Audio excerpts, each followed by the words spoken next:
Recently, we've been offering a very simplistic, almost annoying to you analogy. We like it a lot. That goes like this. When life causes you to know that you want something, it's like you are a train on a track, and the track is on a very flat piece of land. There's no hill, there's no gravity affecting the outcome of this. And so you desire something and you plunk an engine on the front of your train going that way. But then as you say, but I don't know, it doesn't really seem possible, you put an engine on the other end of the train going the other way. So your desire is going this way, but your doubt is causing you to go that way, and you're not going anywhere because you've got this equal energy pulling against itself. And if you are like most people, then the more you don't have what you want, the more you ask. And then the more you ask and notice that it hasn't happened yet, the more you put an engine on the other end of the train. And so you get all of these engines stacked up going in opposing directions, and then you feel stress because you're pulling against yourself. And that's really the primary point that we're wanting to make here. Only you can pull against yourself. You're pulling against yourself only. There are no other forces preventing you or hindering you or working against you. It's just your thoughts and what they are doing to you.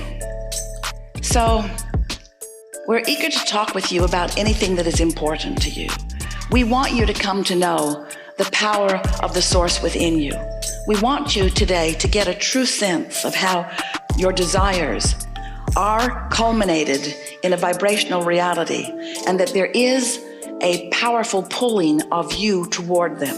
And the reason for that is because in the same way that law of attraction is responding to the thoughts that you think, law of attraction is responding to the thoughts that the source within you thinks too. The thoughts that your inner being thinks about you cause a very powerful point of attraction, which you could call inspiration. We call it your calling. You're being called to the allowing of the fulfilling of all that you have been asking for. And that's a very powerful calling. You are being called into this physical body, and you're being called from the moment you were in this physical body. It's a very powerful calling. And you know the reason we're telling you that in this strong way, a very powerful calling, very powerful calling, source energy calling on your behalf, calling you home to who you really are. It takes a lot of focus on unwanted things for you to set up things that don't let you go in the direction of what you're really being called to. But that's easy to understand, isn't it? Because you've been trained in this physical format to be objective, to weigh the pros and the cons and the pluses and the minuses. And we know, someone at dinner the other night was asking, why do we as humans, this person said, why do we as humans seem to so easily gravitate toward complaining or toward our awareness of what's not working out? And they were speculating about it. And Esther said, I think it's because we innately understand that we are supposed to feel good, and we innately, deep down, understand that things are working out for us and that things are supposed to be good for us and that we are good people. And when something is going wrong, it feels like an explanation is in order. It feels like a justification or a defense or a rationalization. In other words, it feels like somebody needs to call somebody and tell somebody about something that isn't going well for me, because something, it should be going well. Why isn't it? Why isn't it? Why isn't it? Well, maybe it's because of this or this or this or them or that or them or that. And so today it is our desire that as we are chewing together, that you will get a sense of the value of you leaning a little more in the direction of what you want and a little less in the direction of what you don't want. We want to awaken within you your own guidance system. We want to convince you that you are a vibrational being. We want you to understand that your inner being exists and that your inner being is aware of you, not just mildly aware of you and not just generally aware of you, but intimately and accurately aware of where you stand right here and now in relationship to who you've become. Your inner being is not just phoning it in. Your inner being is there with you all day of your conscious awareness.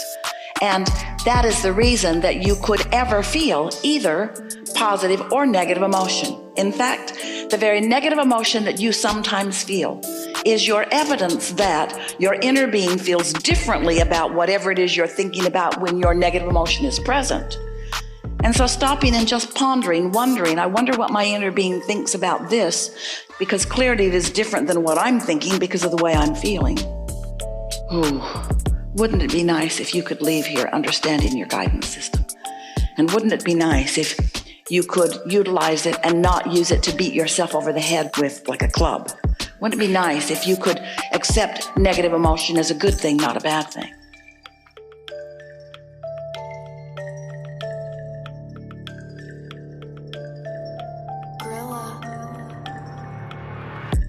So, we have 5 steps in this deliberate creating process so far. You keep demanding another, but here's where we're at. Step 1 is that life causes you to ask. You can't stop doing that. Don't try. Step 2 is not your work. Source answers what you've asked for and causes a vibrational reality not only to form, but to increase, to improve, to become more powerful. When you ask, it is given big time. Step 3 is you got to find a way to be a vibrational match to what you're asking for, which means you can't keep beating the drum of why you need it or how important it is or how much you want it because you don't have it. You've got to start thinking about what you want and why you want it. You have to begin seeing it as it already is. That's step 3. We call it the allowing mode, or more recently, the receiving mode. And step 4 is just getting really good at step 3. That sounds silly, but it's easy to stumble into step 3. You can be focused on something, feel pretty happy, and be in the receiving mode, and something good will happen. And then you come to your senses and remember how much your life sucked. So you don't stay there. But when you are really, really good at knowing how you feel and you are feeling on purpose, then you maintain that receiving mode. You're consistent in it. And then step 5 is being back in step 1 and not being mad at yourself. Step 5 is understanding the purpose and the value of contrast. Step 5 is letting it be all right to know what you don't want. Just don't make a career out of defending and justifying what you don't want. Let it put more into your vortex. That's the purpose of contrast. So you won't ever want to be away from it. You could never be away from contrast. Here's how it works. Know what I don't want. Know what I do want. Launch a rocket. Oh, it's weird because I'm used to being over here. So I think about what I want and why I want it. I maintain the vibration of it. Feels pretty good. Clicks into place. Not only do I feel better, manifestation of what I want happens. Boom. Happy for a minute.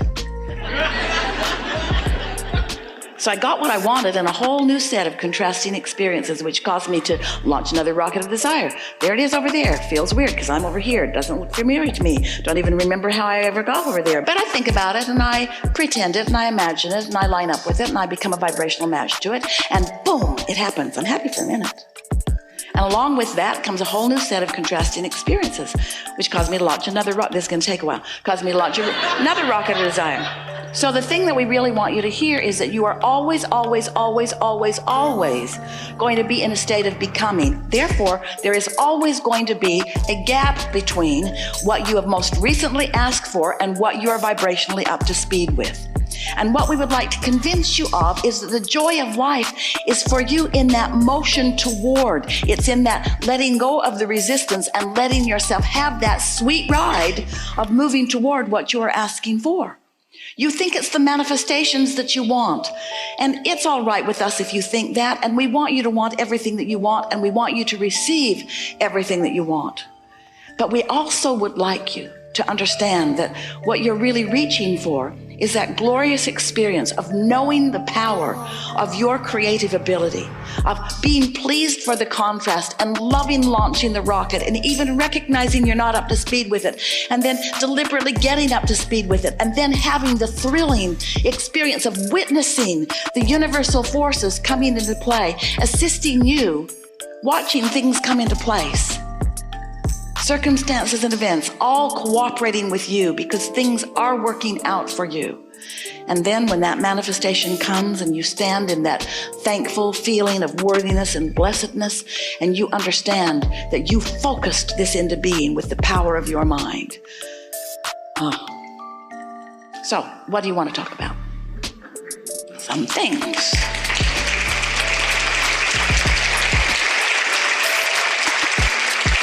It's going to be a really good day.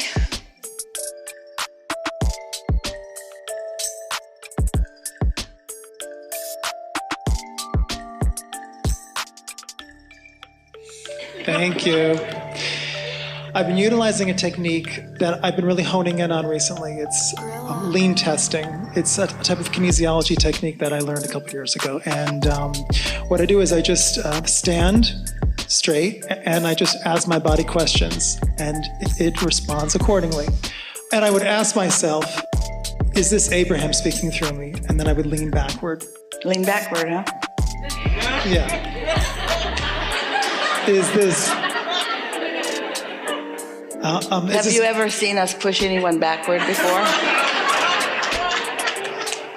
Okay, does that answer my question? Good. Enough? Enough? Is that it? We think it is, don't you? You got your question answered before you even began speaking. All right, that's it.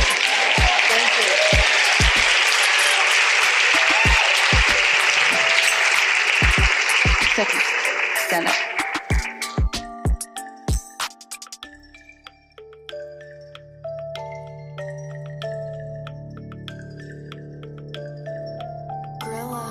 Am I right? You're good. Okay.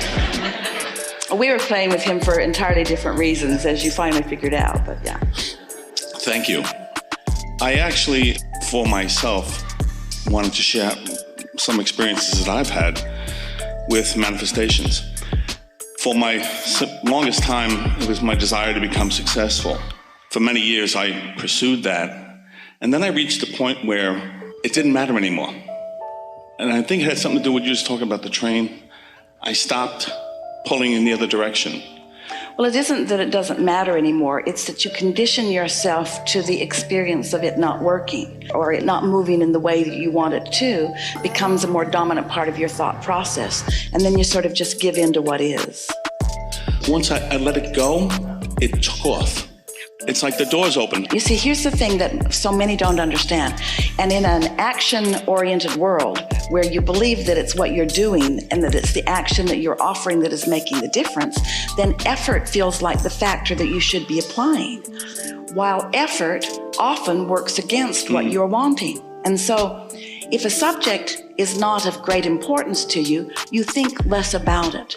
So if you've just offered a soft desire about something, and because it's not so important, so you don't think about it a lot, so you don't stack any more engines going in the opposite direction, it's natural and inevitable that your desire would come to fruition.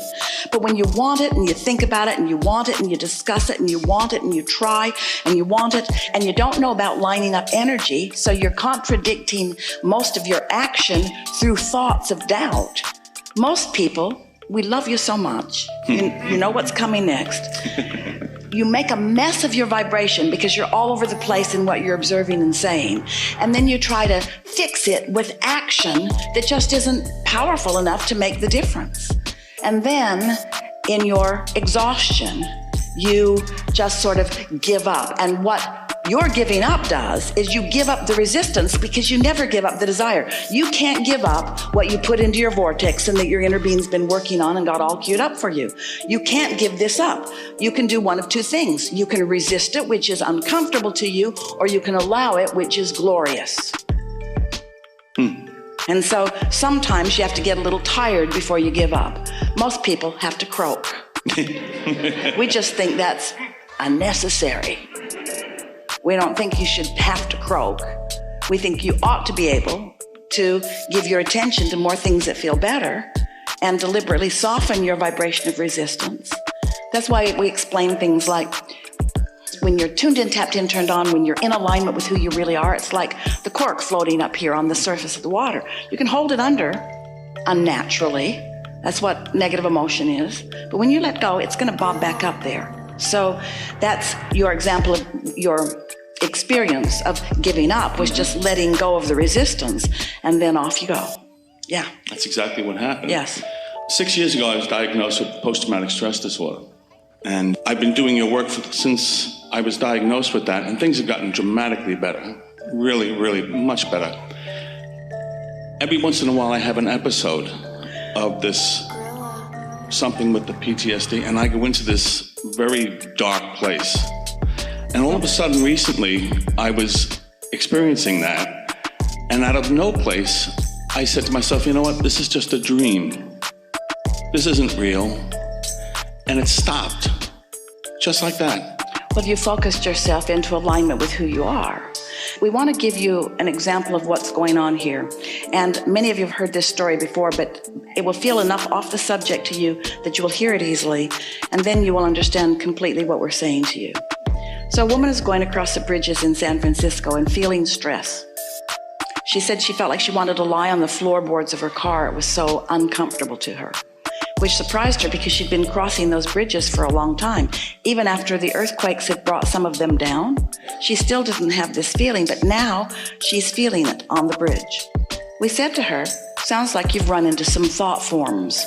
The law of attraction is matching you up with some things that are sort of lurking around the bridge. Well, she sure didn't like the idea of that. And we said, most important question is what's going on in you that has activated something in you that's matching you up with that? She knew right away. Her neighbor had been burglarized. They'd been having meetings trying to decide whether to put a guard in place or barricades on their own windows. So her feeling of vulnerability had been activated by something that happened in the neighborhood. And that activated vulnerability now made her, through law of attraction, hook up with other thoughts, because every thought that has ever been thought exists, and they move around your atmosphere like rivers or streams. And when you find a thought that causes an activation within you, then law of attraction can bring you together with some of these things that you can't even articulate. And that really is what this post-traumatic stress syndrome is about. Of course, you experienced something that was unthinkable. And so there is the potential of activating that vibration again. The question is, what is it that is activating it? And in time, what happens? When you understand that, as you said, it isn't something that is real right now, and it isn't something that I have to focus on, it isn't something that I have to find harmony with right now, it isn't something that I have to experience right now, you use the power of your mind to focus away from it, and therefore deactivated the vibration within you, and therefore law of attraction could not match you up with that again. Your minds are powerful, and it is so helpful to know. Here's the most important thing. When you say, I'm not going to think about that anymore because it leads me to things that I don't want, or it makes me uncomfortable when I think about it. I'm not going to think about that. You're thinking about that thing that you don't want to think about. And the more you don't want to think about it, the more you're thinking about it. So you can't just cease to think about something. You have to think about something else, because thoughts are not ever going to go away. You're not ever going to rid yourself of the potential of any thought that you've ever thought, or in fact of any thought that anybody's ever thought. Thoughts are out there, but you can think about something else. And when you deliberately think about something else, then you deliberately choose the direction of your vibrational, and you choose the direction of what law of attraction is matching you up with.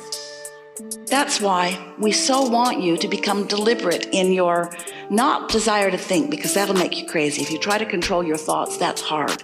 But if you will decide, I want to feel good, and you will more and more reach for good feeling thoughts, then you'll develop more of these patterns, and a momentum takes place. And once that momentum takes place, then it's easier and easier for you to think those thoughts. That doesn't mean that at some point that something might not happen that would cause you to think a thought that you don't want to think. But it's unlikely if you have spent some time. That's why we're talking about step 3-4, mastery of the direction of your thought. Then in time, you are never vulnerable. You're just sometimes have some momentum going in those directions.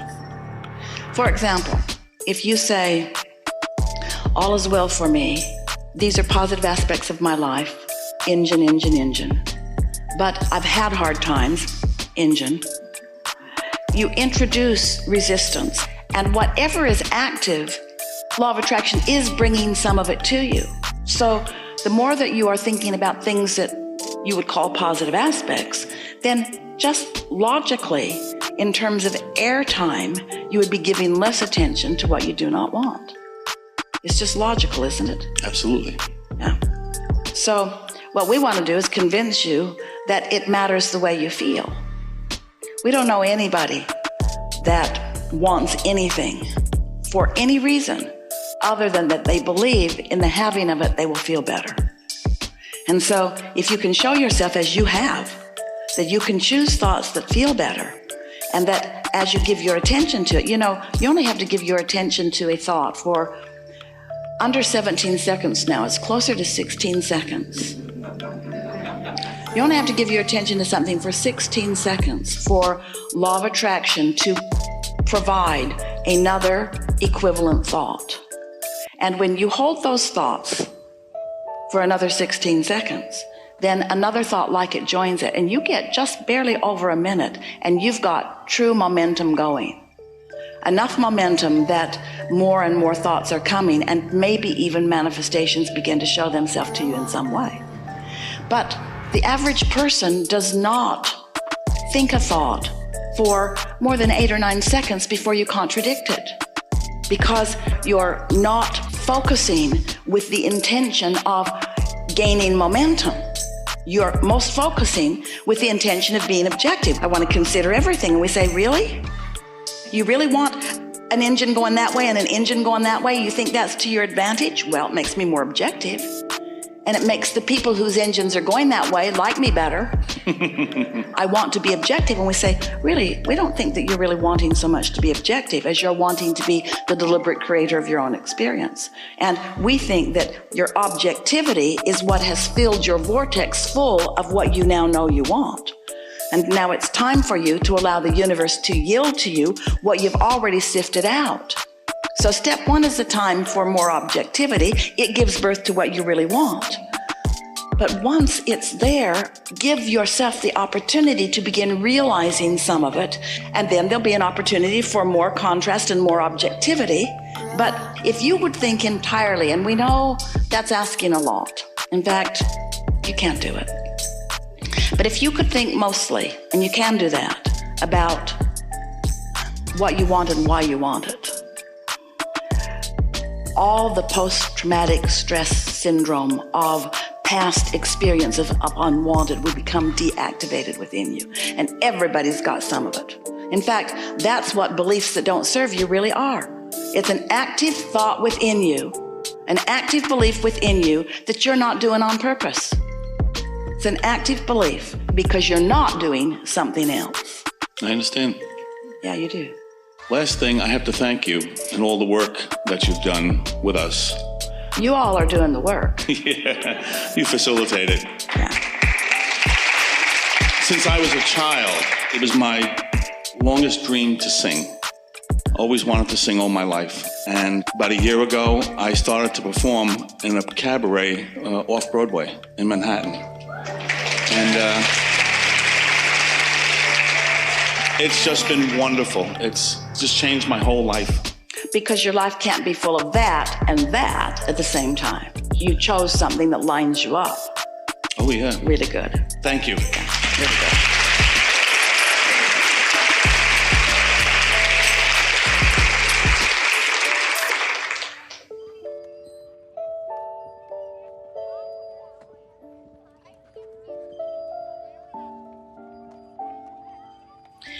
So then, many of you came to accept that there is a vibrational reality. We talked about it a lot, incessantly. You were very patient with us. And then you began saying things to us or thinking things to us, which is the same thing. All right, Abraham, I'll accept your silly premise that there is this vibrational reality. Call it whatever you want, vortex, I don't care. I can't see it. I'll play your game. I'll accept that it's real. Just have one question for you. How do I get my money out of the vortex and into my bank account? How do I turn these thoughts to things? How does the creation that you say I am involved in, how does it become a reality that I can experience fully and that others can see too? Because you leave me in a very precarious place. I look like a nut talking about things that aren't yet. Why are you so happy? Oh, you should see what I've created. I'd like to. Where is it? Well, It's in this secret place that some refer to as the vortex. Oh, it's real. Everything I want is in there. How do you know? Well, I just know. I can feel it. I know it's in there. Well, when's it going to come out? It's not easy, is it? Being in your physical body, where seeing and hearing and smelling and tasting and touching is the only form of reality that you've ever really been encouraged to embrace. And now we're asking you to accept, first of all, your vibrationalness. We're asking you to accept that you are vibrational and to accept that the entire universe is too. And when you begin to look at this universe as vibrational, and you begin to accept the idea of law of attraction, and when you get it, that you get what you think about, and you begin to watch your thoughts turn to things, that's the operative word here in this gathering today. Let's talk about how these vibrations become thoughts and these thoughts become things, because this is the process of creation. You have to know that something's going on. Look at your evolution and expansion, and you don't see any pipelines from other planets. There aren't any spaceships bringing goods and services to your environment. In other words, you are a species who is expanding and evolving, as all species do. But without your connection to that which is source, it would not be happening. And the sooner that you acknowledge your relationship with source, then really and only then will you be able to understand what your emotional guidance system is all about. You get what you think about, whether you want it or not. There's no exclusion in this attraction-based universe. So then it takes some sensitivity to what you're doing with your thoughts, because you've become accustomed to the power of your words, thinking that yes means come to me and that no means don't come to me. And you are accustomed to exploring and evaluating and comparing and giving your attention to what is manifested. And we understand why you would want to do that. But the thing about that is if you're looking at what is mostly, and if most of what you are offering vibrationally is because of what you're observing, then you can't move past what you're observing. So you just keep creating more of what is, different faces in different places, but your life doesn't change if you keep having the same mood or attitude about what's going on. So it's helpful to understand that every subject, like the subject of relationships, or the subject of money, dollars, or the subject of anything, is really two subjects. It's like a stick that you pick up that has two ends on it. On one end of it is your desire, and on the other end of it is your absence of desire. And what most don't realize is that often when they think they're talking about something that they desire, they're actually offering a vibration about the absence of the desire, because they're noticing what is missing.